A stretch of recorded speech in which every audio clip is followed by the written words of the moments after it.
Hello, I'm Jeff Sachs, and welcome to Book Club with Jeffrey Sachs. I am really excited, kind of a kid in a candy store excited.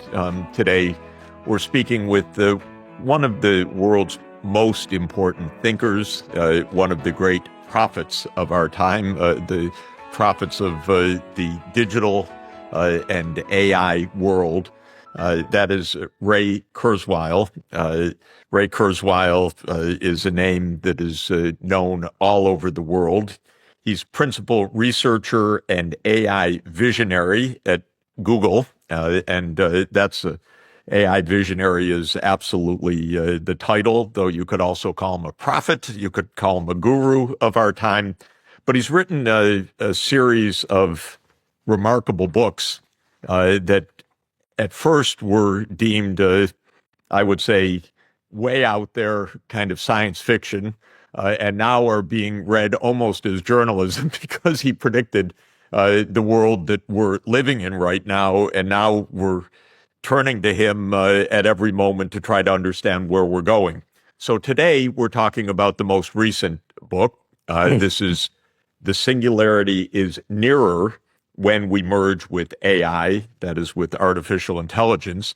And it is a book written, published in 2024, 19 years after a book with basically the same title, The Singularity Is Near. And in 2005, when The Singularity Is Near was written, Ray Kurzweil essentially said we are on an accelerating path to a new age of smart machines, artificial intelligence, and many, many other things. And at the time, it seemed utterly futuristic. In the new book, The Singularity Is Nearer, Ray Kurzweil basically documents maybe he was even expecting too long a period in the first book because things have accelerated so dramatically just along the lines that he predicted. And we're going to turn to that. First, let me add that in addition to being a principal researcher and AI visionary at Google, Ray Kurzweil has been inventing things, I think, for, if I counted correctly, around 60 years. He and I both read Tom Swift science fiction books in our childhood, but he actually took it on and created that world. I just read those books. But just to mention some of the things that he has invented, the first CCD flatbed scanner, the first omni-font optical character recognition, the first print-to-speech reading machine for the blind, the first text-to-speech synthesizer, the first music synthesizer capable of recreating the grand piano and other orchestral instruments, the first commercially marketed large vocabulary speech recognition software. And he's won a Grammy Award, which is unbelievable, recipient of the National Medal of Technology, induction into the National Inventors Hall of Fame, and on and on and on. So we're speaking with someone who not only understands what he's talking about, but made it happen. Ray Kurzweil, thank you for joining us. My pleasure. It's great to be on your show. I followed your pronouncements about economics quite diligently. So it's great to have a discussion. I'm trying to figure out the world that we're in, so that's what I want to talk to you about. You've done absolutely remarkable things, Ray, and it's an honor to be with you. And I want to start because we have a worldwide audience and a worldwide listenership, people from every continent and countries in many different conditions and so forth. Everybody uses AI and everybody uses digital now. And this is, of course, one of the remarkable things about the world. You can go to the most remote villages, as I do, and people are on their smartphones, and they're visited, by the way, a very rural community in a very poor part of India recently, and they were in a class with their new drone, which was going to be providing precision fertilization of the field. So they were just Yeah, preparing but their new drones. So these are the everywhere now.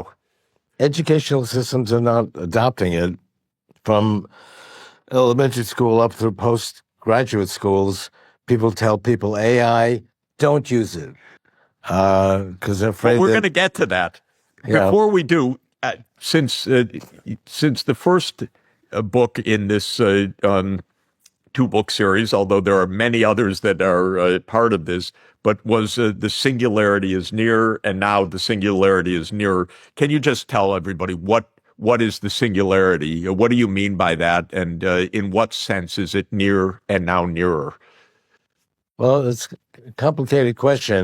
AGI, artificial general intelligence, I'm saying will be 2029. I have a somewhat uh, difficult definition of it. Basically, AGI would be where AI can do everything that any human can do, uh, up through, let's say, postgraduate education. It's almost there. I mean, I talked to a girl like the day before yesterday, and she spent 4 days comparing two books, the books in her field. Then she decided to ask AI what it would do. So it took her 4 days. She read both books, compared them, and tried to go through it again. Uh, AI took 40 seconds and did a better job than she did. So people are finding that AIs really can do things that anybody can do. And the AI has read 1 million books. It could compare things that she couldn't do outside her field. So already AI can do things that people can't do. There's a few things that it can't do. I'm saying AGI will happen in 2029. It'll be able to do everything that a human can do, including being CEO of large corporations. It'll be able to handle that. Um, I do think that, however, it will be positive for our personal income because my view is that we're going to merge with AI. It's not like we have ourselves and our natural intelligence, and then we have AI that's out here. We carry it around with us. I mean, I speak to audiences, and everybody has a phone, but we don't consider it part of ourselves, even if it's close to us. It's going to actually be part of our brain. We're going to go to virtual reality, where instead of carrying this around, it'll be in our eyeglasses. Although I think, Eventually, Ray, it is already true that it is part of us, and that I feel nervous when it's not in my hand, actually, because absolutely, you can't go out without this. yeah, we're so It really is dependent on part it. of your brain. Yeah, for everything. Yeah, but it's going to be even more so. So it's not us versus AI. AI is going to be part of our thinking. We're not even going to be able to tell when a thought comes to us from our natural intelligence or our artificial intelligence. And obviously, artificial intelligence will dominate, but we're not getting rid of our natural intelligence. So it's going to be a merger. And people don't think of that. They think of us versus AI, and we don't want to use AI too much in educational systems because then we won't learn stuff with our natural intelligence. I remember when I went to college, which was, I don't know, over half a century. Me Uh, too. the big deal was calculators. People aren't going to learn long division if we allow people to use calculators. People today actually don't do long division anymore, but the calculators haven't gone away. It's been part of our thinking, and we understand what the calculators do, and we'll understand what AI will do as well. It'll be part of our thinking. I remember the first moment I saw a calculator, actually a TI calculator in a store. My dad showed it to me. I couldn't believe it. My grandfather had a hand cranked machine. He was a bookkeeper, and to see it, so I know what you're talking about in that sense. Yeah. But Ray, actually, before we get to the present and the future, since you've seen this whole evolution of this field, you missed the earliest years, so we'll put aside Alan Turing and John von Neumann, but starting in the '60s, you saw all of this unfold. Um, Yeah, I You got went to involved in MIT. 1962, so 63 years ago, I got involved with AI, which is more than anybody else. Yeah. And I contacted Marvin Minsky, who was then actually 29. I was like half that age. Uh, Wow. and I and I had heard about this field of artificial intelligence, so nobody had heard of it. In fact, most people didn't even hear of computers. This was about 6 years after 1956, when they had a Dartmouth conference where Marvin Minsky came up with the name artificial intelligence. So he coined the term, actually, Yeah, more or less. that came up at this 1956 conference. Uh-huh. And I wanted to ask you because, of course, I knew him and knew Seymour Papert, his colleague, and uh, they uh, they were not as optimistic at some point. Uh, Well, in 1953, Minsky came up with the idea of neural nets. He actually came up with the idea, which is now what we use. Um, but he was very much against it in the 60s. And he wrote a book with Seymour Papert called Perceptrons, which was the first popular neural net. And he proved that a neural net could not tell if two images were touching each other or not. So, like this image, this is not touching this, so it's not connected. This is connected. It couldn't tell that difference. And this completely killed all funding for neural nets for about 30 years. my God. So when you got to MIT, this was not the thing. Right, but I was actually interested, and I actually went to see Rosenblatt, who was the figure behind the perceptron. And he had the idea that, yes, it's true that a perceptron could not tell whether or not a figure was connected or not if it's a single layer neural net. But if you have multiple layers, it could tell that. Now we have things with 100 or more layers, and it clearly can do that. So the book really was not accurate because, Rosenblatt started to actually create a multi-layered neural net, but he died 9 years later, 1971, and multi-layered neural nets didn't come till about 10 or 20 years after that. Was Jeffrey Hinton the first to implement that, or No, that came later.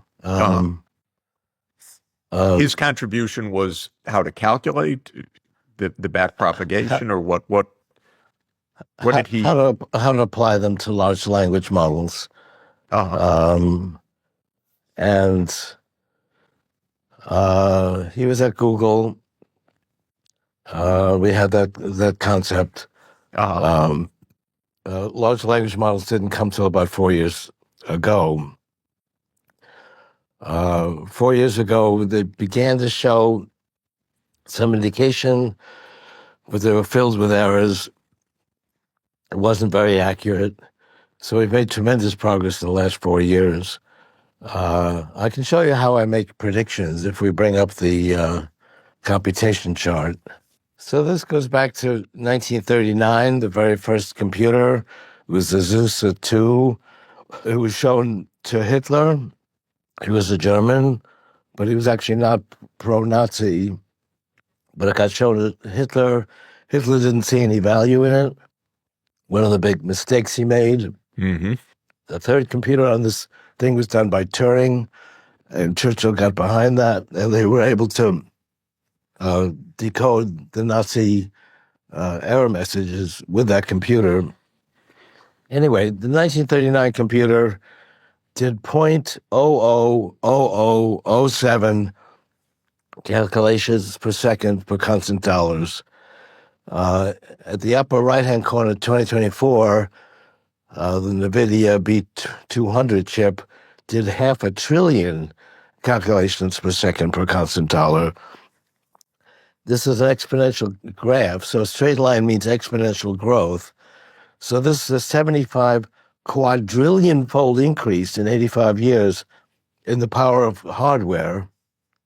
So the price performance of computation per constant dollar has doubled every 18 months since 1939, 75 quadrillion fold increase. The actual increase is actually the hardware increase, which is 75 quadrillion fold in 85 years, times the software increase. Mhm. That depends on what you're doing, but sometimes it can be 1,000,000 to 1. So it could be 75 million quadrillion fold increase for the same price. That's why we didn't have large language models in 1939, or even 4 years ago. We had something called large language models, but they didn't work very well. And the progress is so fantastic. I mean, every 6 months goes by, it's a completely new world, and that's going to continue, and it's going to keep Ray, is getting it fair to faster. say, to simplify brilliant observations, but to say in 2005 you were extrapolating this curve Well, and actually, in neural networks? 1999, in 1999, I wrote The Age of Spiritual Machines, Right. and I predicted that in 30 years, by 2029, we would have enough power to do AGI. Stanford was alarmed by this, and they organized a conference to deal with my prediction. I had enough predictions that were correct that they had this conference. Several hundred AI experts came, and they agreed with me that it would happen, but not within 30 years. They said it would take, the consensus was 100 years. Century. And that's true of Henson and other people who were there. They were saying it was 100 years. I was the only person that said it would happen in 30 years. The 30 years Did is they understand 2029. exponential growth? To some extent, they didn't actually plot it out. I mean, exponential growth is really quite fantastic. 30 steps linearly gets you to 30. 30 steps exponentially, 2, 4, 8, 16 gets you to 1,000,000,000. And that's the kind of progress we've made. Also, that plot, it goes through different types of technologies. Started with electromechanical relays, uh, vacuum tubes, discrete transistors, and finally integrated circuits. Moore's law only deals with integrated circuits, so there's a much broader kind of concept. I see. I had about half of this graph Yeah. 25 years ago, and saw that it would, and felt that it would continue. So I was basing this on some real data. Other people were just saying, well, it's going to take about 100 years. Basically, understanding a little bit of an exponential growth, but not really accepting it. Can I ask you one question about the early days? Something that a little bit puzzles me, I have to say, because I don't find it quite intuitive. Turing, in several ways, was a father or the father of the whole story. Proposes the test of something like AGI, the so-called Turing test, Right. which He is was actually quite, he did think exponentially. He thought that would happen by 2000. oh, is that right? I didn't know that. This paper was in 1952, so about half a century. Um, and given the perspective from the middle of the 1950s to year 2000, he was about right. So my question was the Turing test. If you could explain it, what it really meant to people like you in the midst of this. To me, it's too easy to pass. It's not really the measure of AGI. It's a measure of a very clever piece of that. But I wonder why. I mean, is it something that he threw out there, or do you regard that as, boy, that was a brilliant way to assess where we are? And could you explain for everybody what it means? I have a bet with Mitch Kapoor that we would pass a sophisticated form of Turing test by 2029 also. It's actually about as difficult as AGI to really match human beings and get all the context and when you pause and be convincing as a speaker.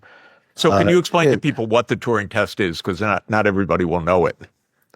You have human judges who are not enhanced watching both a computer and humans answer questions. And it can basically have a conversation like you and I are having now with both a computer and a human. But it's over teletype lines, so it can actually tell if they look like a human or not. We're getting pretty close. You there already, by the way? Well, people have used GPT-4 and passed the Turing test. He didn't actually define it very well. It's like one page out of an essay. And there's different ways to interpret it. I felt there would actually be a 5-year period where people would start to claim credibly that we've passed the Turing test, but not everybody would accept it, including me. I don't really accept it today. I will anticipate it by 2029. I think it might happen sooner. But it's got to get all the different kind of periods in which a person pauses and tries to convince people that they're really a human being. We're very close to that, but not quite there. So, Ray, given where we are right now, is the next big thing the humanoid robots, or is the next big thing further breakthroughs in the in the power of AI to do things? Is it all of the above? Well, right now you can get your large language model to almost answer anything. It's not quite there, but recently there's been breakthroughs, for example, in doing higher math problems. So it can actually do math at the level of graduate students in math. Now, how many people can answer questions that at the graduate level of math? But very few people can do that, and it can actually succeed. It's not as good as the very best mathematicians that have ever lived, but it will get there. That's actually post-AGI. And also, I believe large language models should be called large event models because they deal with more than language. For example, we use the same idea to control robots, but they're not dealing with language. They're dealing with the movements of robots. That's coming. Lots of people are creating humanoid robots, and they can do actually pretty impressive things. They just actually make them affordable so they can actually, for example, clean up your kitchen table, which is actually not that easy. You've got to decide exactly what goes in the refrigerator and what goes in the garbage and deal with it intelligently. We can do that. It's coming over the next few years. It's the answer should be no about what I'm about to ask, but I don't know. To me, when I chat with ChatGPT or ask Perplexity a question or DeepSeek, I can't believe it. I'm stunned by how good it is. And when I like watching the scrolling of explaining the logic, in some of these programs that they now tell you the steps. And it's pretty much impeccable, at least according to normal standards. So I'm amazed. Are you kind of shrugging your shoulders and saying, I told you so? Or at some level, are you amazed? Well, both. I've expected it, but it's still quite remarkable to see it actually happening. And it shows that the kind of thinking that we do can be brought to computers, but we can use it. I mean, we've always used our technology. It's made ourselves wealthier. I can show you the graph on that. That shows that we've actually, our personal income on a per capita basis, the average income is 10 times more than it was a century ago. So literally, we had very little money a century ago. And of course, many things you couldn't buy at all. There was no computers and no electronics, but things you could buy, our money was literally 1/10 of what it was today. And this is because of technology. And it's going to continue. When you fully merge with AI, we're going to have a great increase in our income. But I was going to say about the singularity. Yes. In about 20 years, we're going to merge with it. We're not going to be able to tell the difference between ideas that come to us from an AI or our personal environment. And we're going to be 1,000,000 times greater. And that's such a dramatic change that we borrow this metaphor from physics. The singularity in physics is a black hole where something goes in it and you can't really tell what's going on. Here, we can't really tell what's going to happen with human beings when we're 1,000,000 times smarter. But it's good to be smarter. I sometimes imagine going to a mouse and telling it, well, gee, we can make you as smart as a human. Would you like to do that? And it might say, well, I don't know. We might develop nuclear power. That could be dangerous. And but actually, we're happy that we're smarter. We don't want to be as smart as a mouse. And we have dangers that technology's created, but we're able to overcome them, and we have a much better lifetime than we had hundreds of years ago. Ray, you wrote a book about how to create a mind, and the secret of human thought revealed. And I'd like you to reflect on what you think the capacity of these large language models and deep neural networks in general are telling us about our own intelligence. Are they ultimately analogs of our intelligence, or are they what we are, that are? Well, it's the same thing, although it's organized a little bit differently. We have about 10 billion neurons.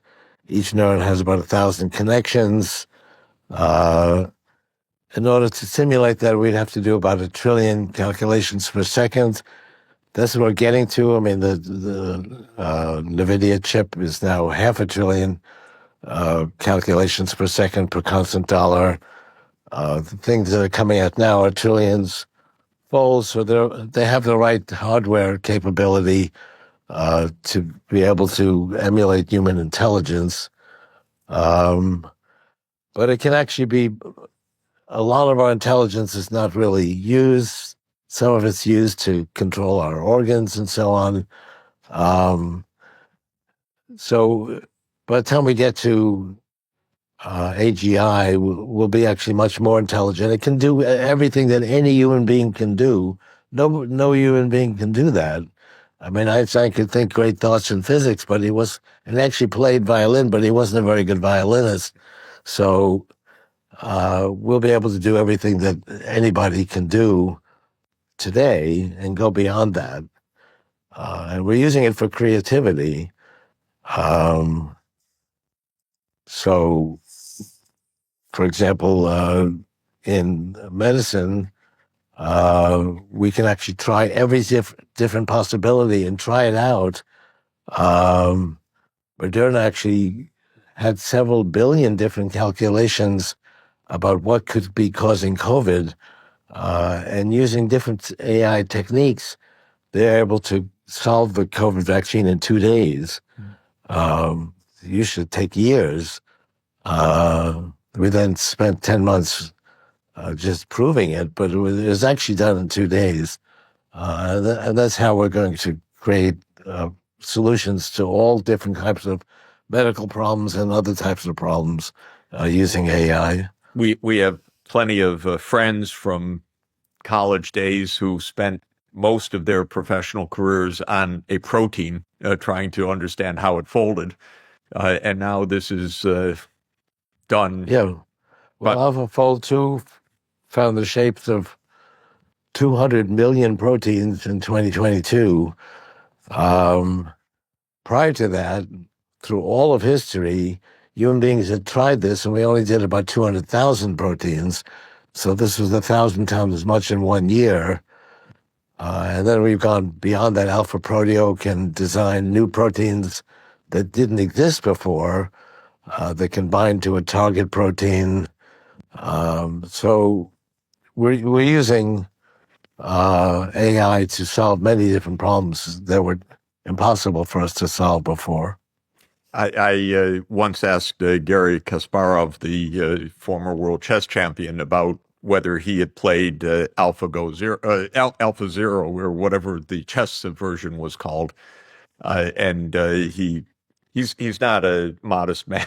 He's a very uh, uh, nice person, but modesty about his chess is not one of the attributes, naturally, because he was the world's greatest. And he said to me, "There's no point in my playing. It would be, I would lose every time. Uh, it would be like me playing someone at a club. The gap is so huge." Right. But this is thinking of AI as something different from us. So I play, and AlphaGo Zero plays, and it's me against the AI.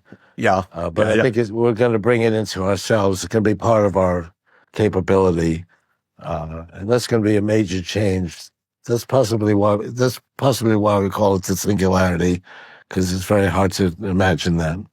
So let's turn to the future, because you spend a lot of time on jobs, longevity, well-being questions, and those are obviously of huge interest for everybody and huge interest for me as an economist.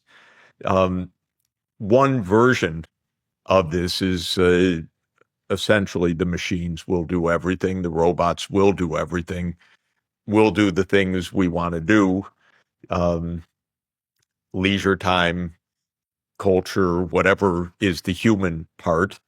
Uh, is that your thought, or you're expressing something somewhat different about this, that it's not machines versus the people, it's going to be all of us, but we're going to be doing whatever we do differently? What Well, will we be thinking doing? of as AI is, again, something different, and they're doing all the work, leaving us with nothing to do, is thinking of us as different from AI. But isn't something that came from Mars. That's an alien invasion of intelligent machines. We created them, and it has human thoughts in it. We're just finding a way to use it. I mean, we did that with books. I mean, I could read a book.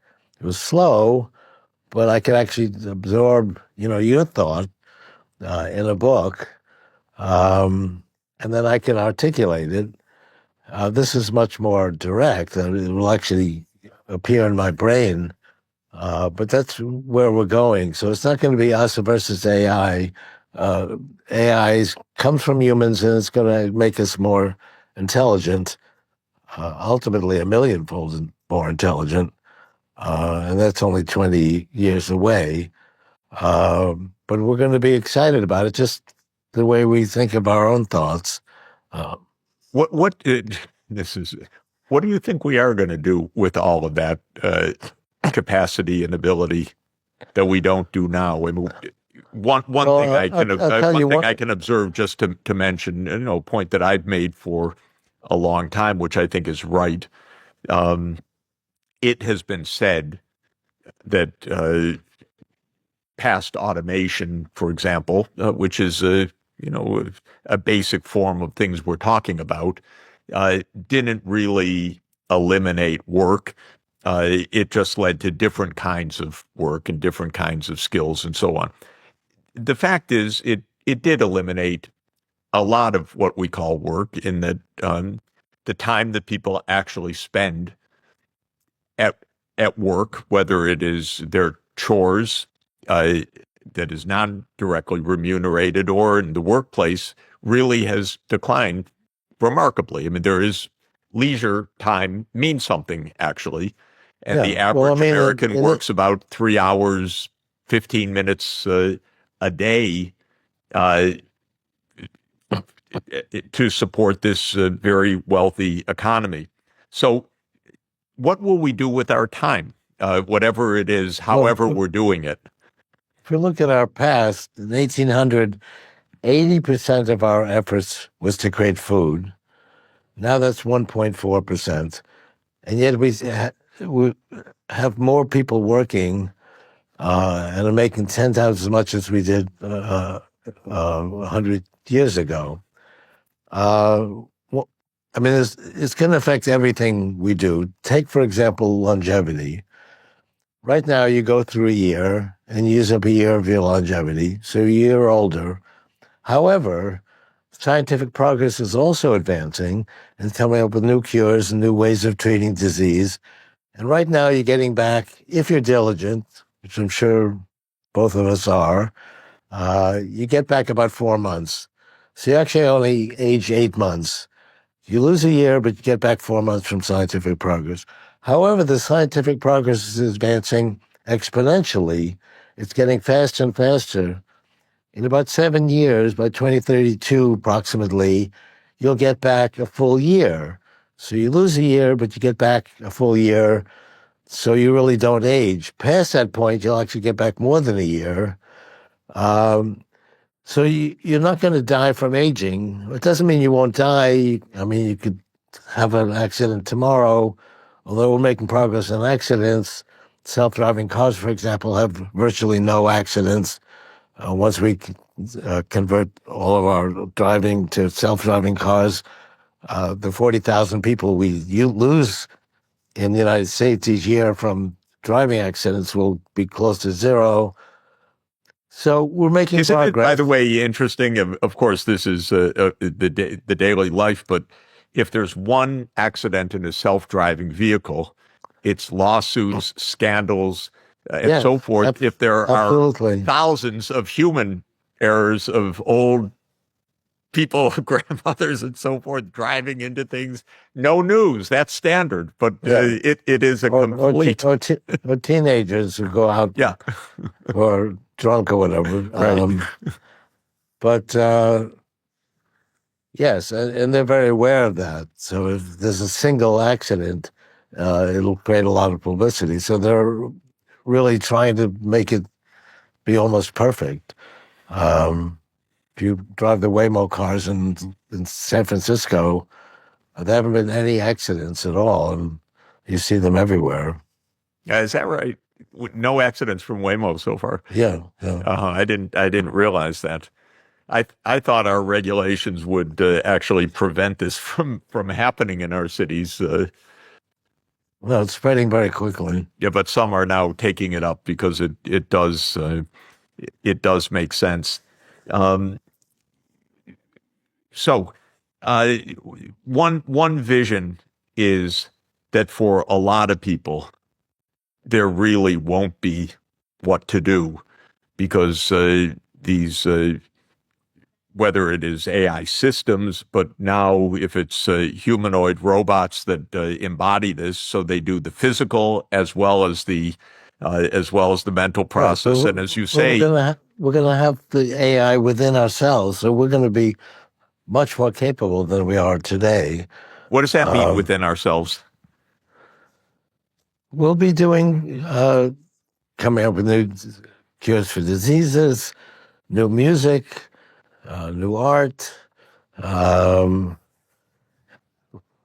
new novels. We'll be able to sing like our favorite pop star. I mean, go through all the things that humans can do now. You'll be able to do all of it and much more, being enhanced this way with AI within ourselves. By within ourselves, you mean physical interface as well as, I mean, what do you mean actually? What is coming? Well, the next thing is going to be virtual reality, which a number of companies are trying out. We haven't quite got there, but I think within a few years, we'll replace having to carry this.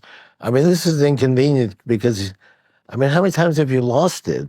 Like, where the hell's my phone? So it will be. That's an hourly question. We'll be with you all the time. It will actually, we'll be able to actually tell what's going on in our neocortex. You don't have to interface with the entire neocortex. The neocortex is like a pyramid. And at the very top, you've got the key ideas. That's where you need to connect to. You don't need to, right now you can do that with surgery, but you'll be able to do that without surgery by sending things that can sense the neocortex through the bloodstream. There's experiments of that, but that'll happen in the 2030s. So we'll actually merge with it. We won't actually carry all the AI with us. It'll go to the nearest cloud.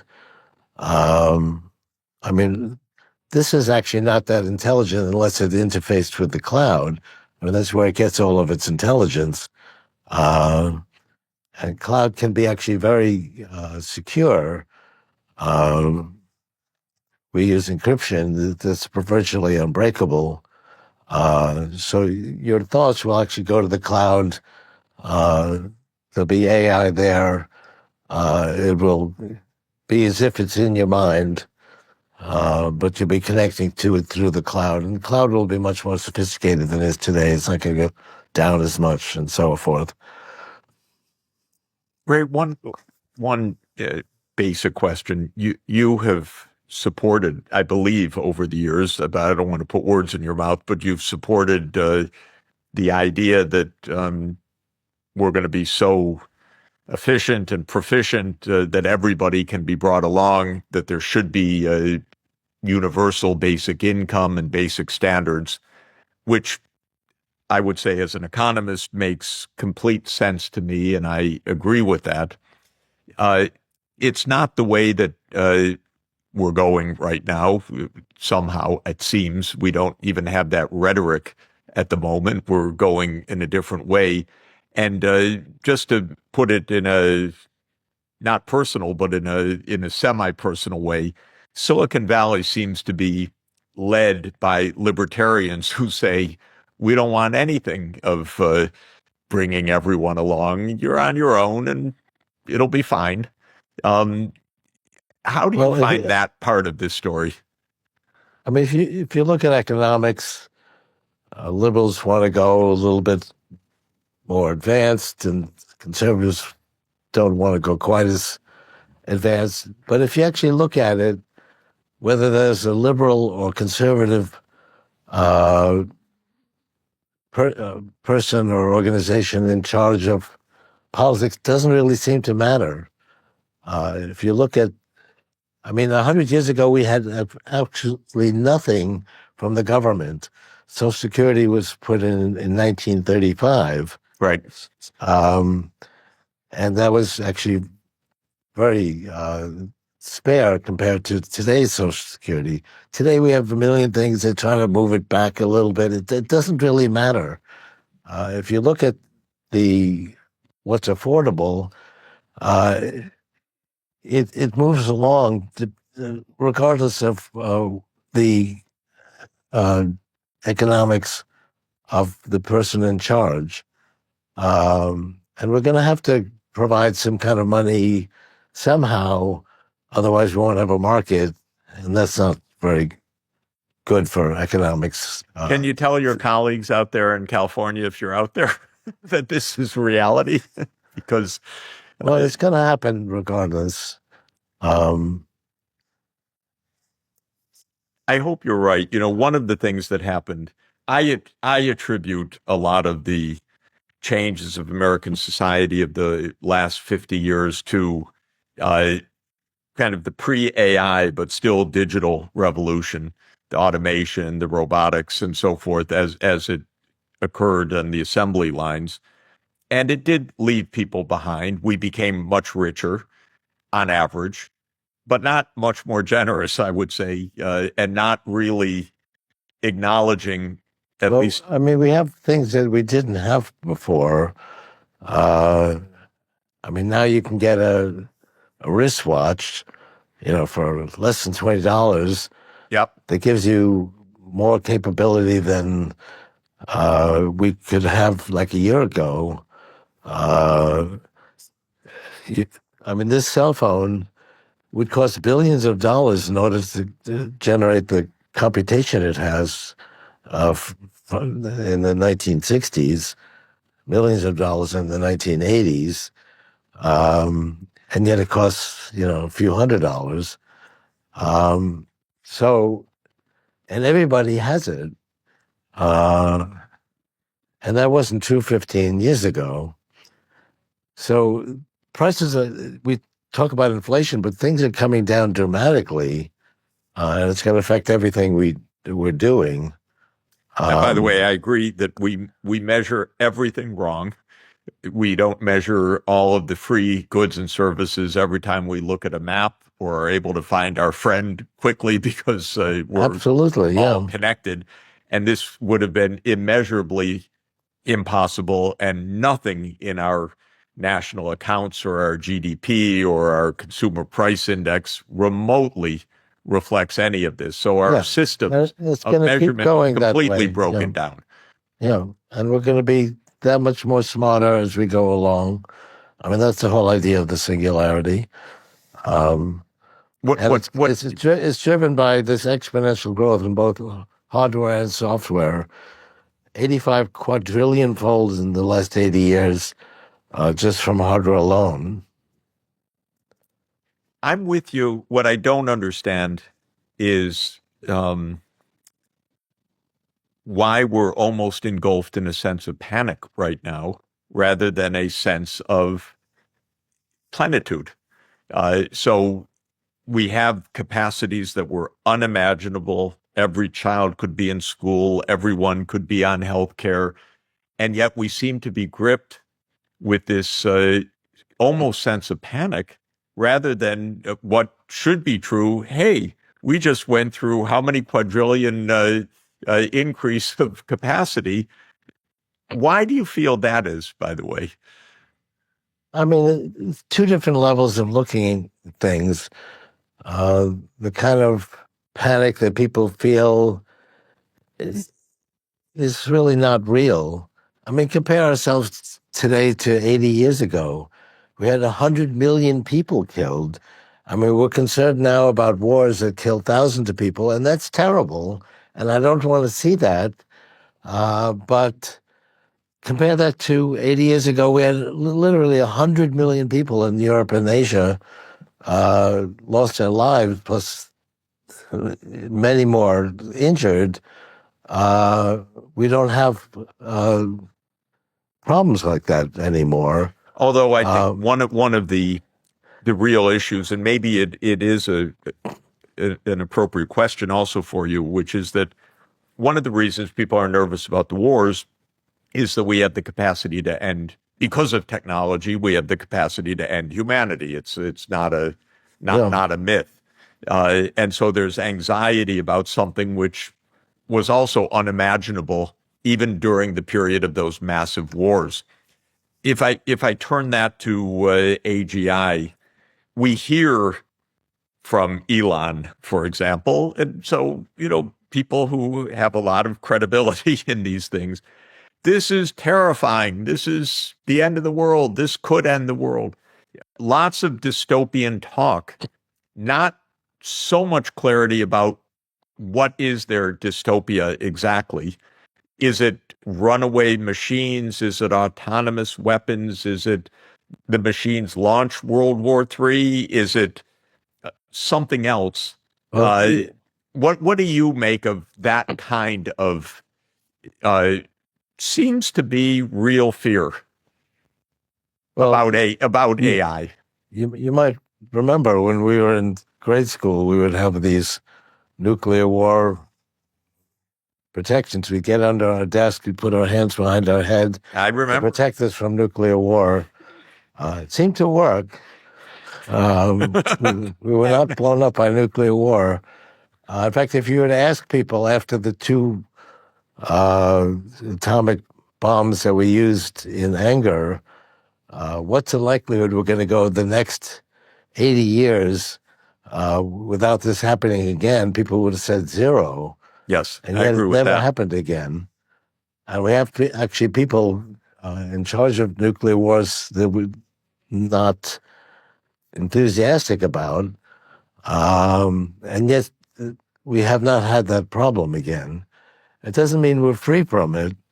And yes, you can imagine AI advancing in ways which are dystopian. Um, so far, though, it's actually been beneficial. Uh, there are some problems. AI clones can pretend to be a human being, and you're not really sure of it. And I mean, there's issues we have to deal with. The ability of AI to protect us from the abuses of AI is also advancing. So sometimes people describe things that will come, and we imagine that we don't have ways of protecting ourselves, but the ways of protecting ourselves will also advance. Um, I mean, the question is, do we want human beings to have more intelligence? And I sometimes go back to asking a mouse, would you like to have intelligence? And they might say, well, no, I think it's better I'm just stay a mouse. But I think it's actually good that we've advanced in intelligence, and this is the next stage of our being able to do that. Ray, what would you like us, and I will leave it to you to define us, whether it's citizens, whether it's the government, whether it is Google, what would you recommend to do that isn't happening right now to get the best outcome of all of this?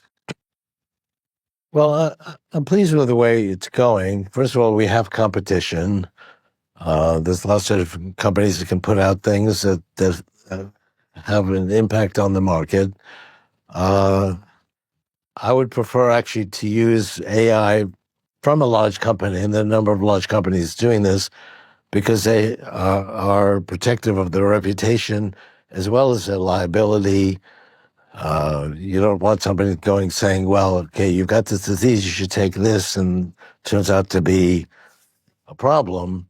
So large companies are very uh, exercised about being able to give more responsible advice. Doesn't mean everything is perfect, but I mean, you've used it. It's actually pretty good. And we use it because it's beneficial, and it's going to get even more beneficial. And that's good. So I like the way we're going with a lot of companies advancing this. Um, I think that's beneficial. Is there anything you would add or you would tell our friend David Sachs in the White House right now, please do this so that we stay on the right course? I mean, I think there is tremendous amount of liability of large companies. They're very, very careful because AI can advise you on anything. And so they're really just because of the liability and the reputation, very motivated to give the right advice. There's a lot of issue on the reliability of online information. I think a lot of this comes from social networks. I think social networks are great, but it's actually created by people who are not enhanced, and not all of it's very reliable. More and more people are actually listening to AI, which is actually beneficial because AI is actually more reliable than social networks. Yeah, by the way, it gives you both sides of an argument. It describes it, and it can give you a list of evidence too, Yeah.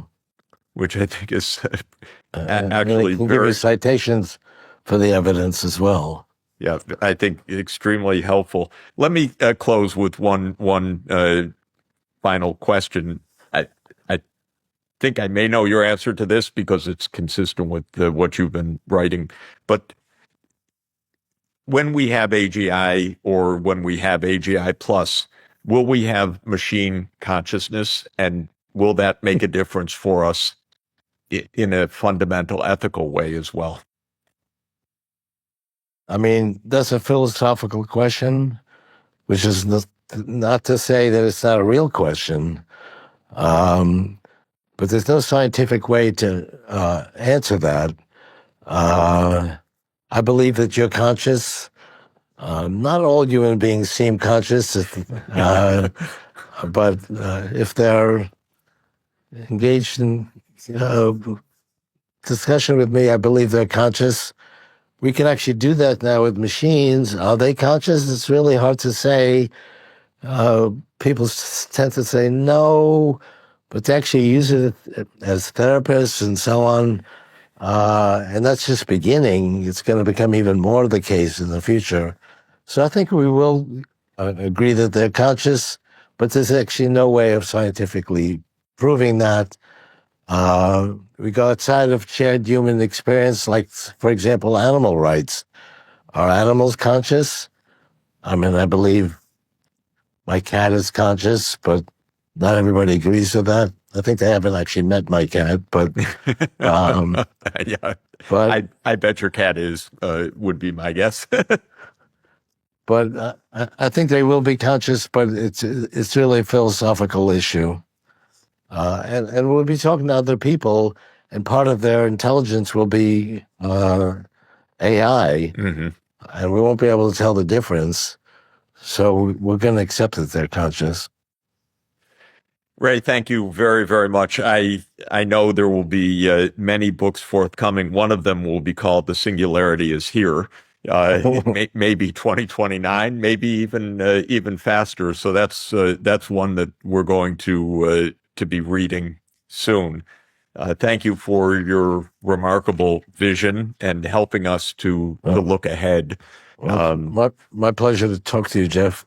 Yeah, really, most grateful. So we've been speaking with the remarkable Ray Kurzweil about his book, "The Singularity Is Nearer," when we merge with AI, and the theme of merging with AI to strengthen our own intelligence and our species' intelligence is the underpinning of Ray Kurzweil's vision. You've been listening to Book Club with Jeffrey Sachs in conversation with Ray Kurzweil. Ray, thank you again for being with us, and I hope to see you soon. Thank you. Pleasure.